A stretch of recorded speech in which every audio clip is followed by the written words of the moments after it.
Hello friends, आप देख रहे हैं आपका चैनल शेयर बाजार विद आयुष। और दोस्तों, बात करेंगे इस वीडियो में भारत और पाकिस्तान में जो विवाद हो रहा है उसके बारे में, और इसका इम्पैक्ट किस तरीके का दोस्तों आपको आता हुआ देखने को मिलेगा शेयर बाजार पे, हम ये समझने वाले हैं। तो आप लोग देखिएगा वीडियो को पूरा ज़रूर। लेकिन उससे पहले अभी तक फ्रेंड्स, अगर आपने चैनल को सब्सक्राइब नहीं किया तो आप लोग चैनल को ज़रूर सब्सक्राइब कर लीजिएगा। दोस्तों, आज कह सकते हैं सबसे बड़ी ब्रेकिंग न्यूज़ निकल कर आई थी जब बताया गया कि इंडिया ने पाकिस्तान के एयर बेसिस पे हमला करा है। और कह सकते हैं जिस तरीके से एक रिटालिएशन देखने को मिला कल पाकिस्तान की तरफ से, उसका फिर से जवाब इंडिया ने दिया है। तो दोस्तों, हुआ क्या? कल दोस्तों दूसरा दिन था जब पाकिस्तान की तरफ से कह सकते हैं अटैक्स करे गए, ड्रोन अटैक्स करे गए, बल्कि मिसाइल अटैक तक किए गए। और जो ऑपरेशन दोस्तों उन्होंने ऑपरेशन नाम दिया बुनियान उन मरसूस। जी हाँ, ये एक नाम दिया गया उनकी तरफ से इनके ऑपरेशन को। और मल्टीपल टारगेट्स अक्रॉस इंडिया जो था वो दोस्तों यहाँ पर अटैक किया गया पाकिस्तान की तरफ से। अब बड़ी बात यही थी कि दोस्तों इंडिया को उसका रिटेलिएशन करना था, जो बिल्कुल किया गया। लेकिन कल हुआ क्या, सबसे पहले तो हम ये समझते हैं। देखिए, कल पाकिस्तान ने क्या किया, 9 और 10 मई को, यानी सुबह और बिल्कुल रात में, वही करीबन 8:30 बजे के आसपास चालू हो गई थी ऐसी खबरें आना रात में कि इधर ड्रोन देखा गया है, उधर ड्रोन देखा गया है। तो ऑलमोस्ट 26 ऐसी लोकेशंस थी इंडिया के अंदर, जिसमें नॉर्थ और western parts of the country के अंदर कह सकते हैं ऑपरेशन बुनियान उन मसूस जो पाकिस्तान की तरफ से चलाया गया। इसके अंदर कह सकते हैं कि काफ़ी ज़्यादा भारत की शहरों पे हमला किया, जैसे कि बारामूला, श्रीनगर, अवंतीपुरा, नागरोटा, जम्मू, फिरोजपुर, पठानकोट, फैजलिका, लालगढ़, जट्टा, जैसलमेर, ये सब जगह पे दोस्तों कह सकते हैं कल हमले किए गए। और ये जो हमले थे ये नो डाउट कह सकते हैं यहाँ पर ओवरऑल जो लगातार इंडिया कह रहा है कि अगर पाकिस्तान डी एस्केलेट करेगा तो इंडिया भी डी एस्केलेट करने के ऊपर देखेगा। लेकिन जिस तरीके से पाकिस्तान लगातार जो एस्केलेशन उसको बढ़ाता हुआ नज़र आ रहा है, फिर इंडिया ने भी दोस्तों उसके कह सकते हैं जवाब दिया। लेकिन बड़ी बात यह है कि पाकिस्तान ने कल उनकी फतेह मिसाइल जो है उसका यूज़ किया टुवर्ड्स दिल्ली।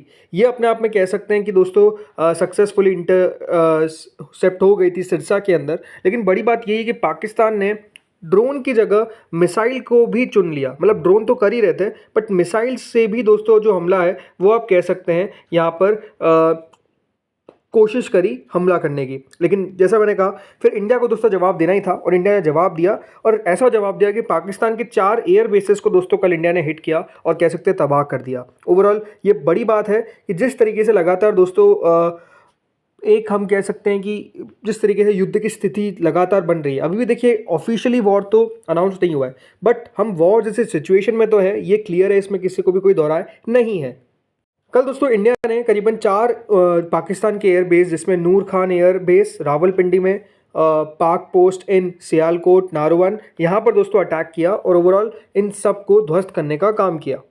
आज दोस्तों एमईए की प्रेस ब्रीफिंग में कर्नल सोफिया कुरैशी ने बताया कि पाकिस्तान लगातार डेलिब्रेट टारगेट कर रहा है इंडिया के एयर बेसेस को, और इंडियन आर्म फोर्सेस ने एग्जीक्यूट किया एक स्विफ्ट और मेटिकुलसली प्लान्ड रिटेलिएटरी स्ट्राइक्स। उन्होंने कहा कि हमारे फोर्सेस ने स्पेसिफिकली टारगेट किए पाकिस्तान के टेक्निकल इंस्टॉलेशंस, कमांड और कंट्रोल सेंटर्स, रेडार साइट्स और आर्म डिपोट्स। ये दोस्तों उन्होंने साफ साफ कहा। आगे उन्होंने ये भी कहा कि पाकिस्तान के मिलिट्री बेसेस जो रफ़ीकी, मुरीद, चकलाला, इसमें रहीम यार खान, सुकुर और चुनियन, ये दोस्तों कुछ ऐसी जगह थी जहां पर जो अटैक्स है वो किए गए। और air launch precision ammunition of fighter jets जो है थे उनके स्ट्रक किए, मतलब जो पाकिस्तान कर रहा था उनको गिराने की कोशिश की। इसके अलावा एडिशन में एक रेडार साइट जो देखने को मिली परसूर में जो थी, और एविएशन बेस जो सियालकोट में था, उधर भी भारत ने फिर जवाबी हमला किया। तो ओवरऑल बात यही है कि दोस्तों जो एस्केलेशन की बात हो रही है वो लगातार पाकिस्तान बढ़ाता हुआ नजर आ रहा है, और उसका फिर दोस्तों जवाब इंडिया लगातार दे रहा है।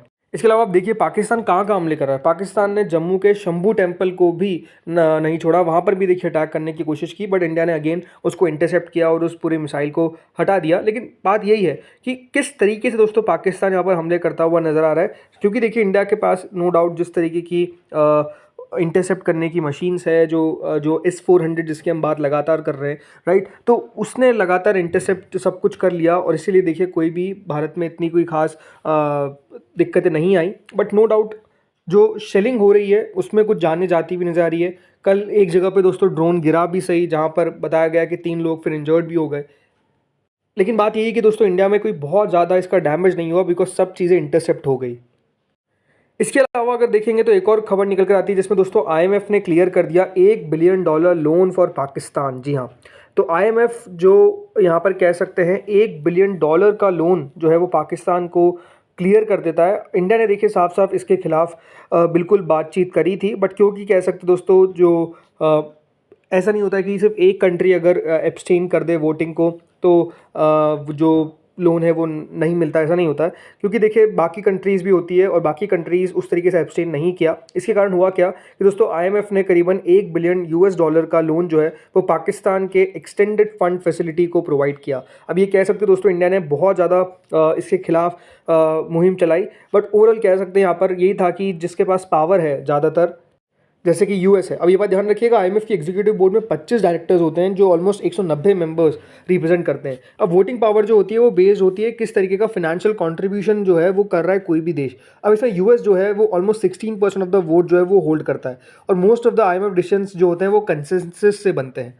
तो जब वोट्स नहीं होते हैं या फिर वोट्स फेवर या फिर एब्सटेन हो जाते हैं तो कोई फॉर्मल मैकेनिज्म नहीं है कि पहली बात तो एब्सटेन का मतलब होता है कि वोटिंग नहीं की गई, नो वोट होता नहीं है। इसलिए कह सकते हैं दोस्तों जो लोन है वो दे दिया गया। बट हाँ, इंडिया ने इसके खिलाफ काफ़ी कुछ बोला आईएमएफ को, बट ठीक है जो भी हुआ। ओवरऑल ये बात है कि लोन नहीं देना चाहिए था ऐसे आतंकी देश को, बट ठीक है। बट आज दोस्तों और बड़ी खबर है निकल कर आई, जैसे कि ऑपरेशन सिंदूर में भारत ने 5 टेररिस्ट के नाम जो है वो सामने रखे जिनको यहाँ पर एलिमिनेट किया गया। लेकिन बड़ी बात देखिए, पाकिस्तान ने उनको स्टेट फ्यूनरल दिया है। तो आप साफ देखिए कि पाकिस्तान किस तरीके से जो आतंकी है उनको फैसिलिटेट करता है, फ्यूनरल देता है, स्टेट फ्यूनरल देता है, और यही दोस्तों इंडिया ने आज सामने रखा। लेकिन ज़रूर अब बात ये आती है कि कितना इस चीज़ों में बढ़त देखने को मिलेगी। तो देखिए जो यूएस के टॉप डिप्लोमेट है, जो लोग नहीं जानते हैं, वो यही यूएस के जो सेक्रेटरी है state, secretary of state Marco Rubio, उनकी तरफ से साफ साफ पाकिस्तान के चीफ जो आर्मी के हैं आसिम मुनीर, उनसे बातचीत की गई और डी एस्केलेशन के लिए पाकिस्तान को कहा गया। अब यही है कि देखिए साफ बात है कि डी एस्केलेशन जब तक दोस्तों पाकिस्तान नहीं करेगा और अगर ऐसे अटैक करता रहेगा तो इंडिया ने साफ कह रखा है कि देखिए इंडिया हमले करेगा, इंडिया फिर से रिटेलिएशन देगा, बिकॉज इंडिया कोई भी वॉर नहीं चाहता है। लेकिन अगर इंडिया पे कोई अटैक करने की कोशिश करता है तो इंडिया उसको पूरी तरीके से जवाब देगा, ये साफ साफ इंडिया ने कह रखा है। और हमेशा एक बात ध्यान रखिए, भारत जो है वो एस्केलेट नहीं कर रहा है, रिस्पॉन्स देता हुआ नजर आ रहा है। एस्केलेशन का ये साफ कहा गया। आज यूएस के सेक्रेटरी ऑफ स्टेट जो है मार्को रूबियो, उन्होंने पाकिस्तान से बात करी, इंडिया से भी बात करी है, और साफ साफ देखिए जो इंडिया के फॉरेन मिनिस्टर हैं उन्होंने साफ कह दिया कि भारत बिल्कुल डी एस्केलेशन चाहता है, लेकिन वो उसी शर्त पे आएगा जब पाकिस्तान इसको करेगा। तो ये बात इंपॉर्टेंट है।